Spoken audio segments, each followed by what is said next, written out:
បទសារផាញ់និងនមស្ការសូមថ្វាយបង្គំព្រះសម្ពុទ្ធប្រសើរបំផុតក្នុងលោកាជាគ្រូនៃមនុស្សនិងទេវតាទ្រង់ត្រាស់ទេសនាប្រដៅសត្វចង្អុលឲ្យដើរផ្លូវកណ្ដាលមាគាត្រកាលអាចកំចាត់ទុក្ខភ័យចង្រៃឲ្យខ្ចាយបាត់អាចកាត់សង្សារ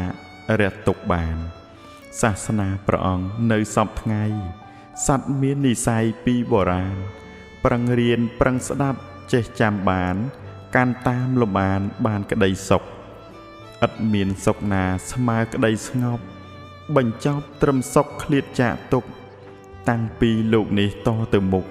ក្តីសុខនឹងមានព្រោះធម៌ស្ងប់ខ្ញុំសូមបង្គំចំពោះព្រះធម៌ព្រះសង្ឃបវរទាំងគ្រប់សពរួមជាត្រៃរតន៍គួរគោរពជាមលុបត្រជាក់នៃលោកាព្រះរូបព្រះធាតុនៃព្រះពុទ្ធវិសុទ្ធតាងអង្គព្រះសាស្តាសូមគុណត្រៃរតន៍ជួយខេមរាឲ្យបានសុខាតរៀងទៅ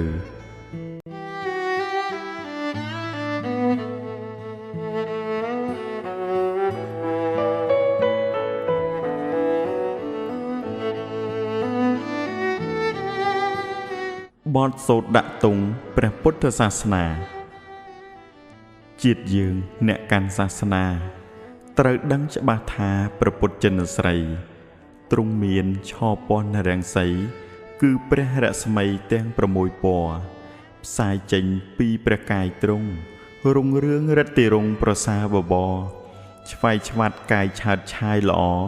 ទាំង6ពណ៌ស្រស់ល្អសោភាកំណើតនៃព្រះរស្មី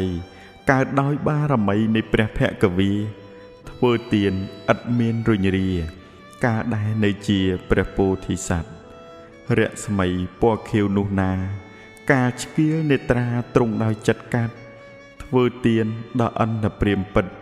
ការនៅជាក្សត្រនាមស្រីពិរិយ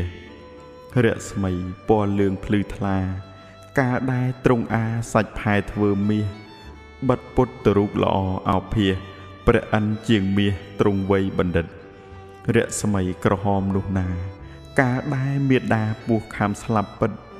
បទុមស៊ូបដូរជីវិតកាត់បេះដូងបិទធ្វើថ្នាំមេដា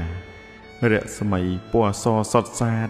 ការដែលព្រះបាទវេសន្តរក្សត្រាឲ្យទៀនដំរីសសោភី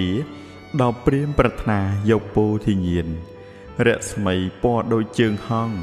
កាលមេដាទ្រង់យៈចាប់យកបានវិជាថោអាសាច់ខ្លួនប្រានឲ្យយៈសមានស៊ីបដូរជីវិតរស្មីពណ៌ភ្លេកពុនរាយការជាទន្សាយឈ្មោះសំបណ្ឌិតឲ្យទៀនសាច់ឈាមជីវិតដល់អន្តព្រាមពិតថាអត់អាហាររស្មីខៀវលឿងក្រហមសហងស្បាត់ព្រមភ្លឺភ្លេកអស្ចារ្យ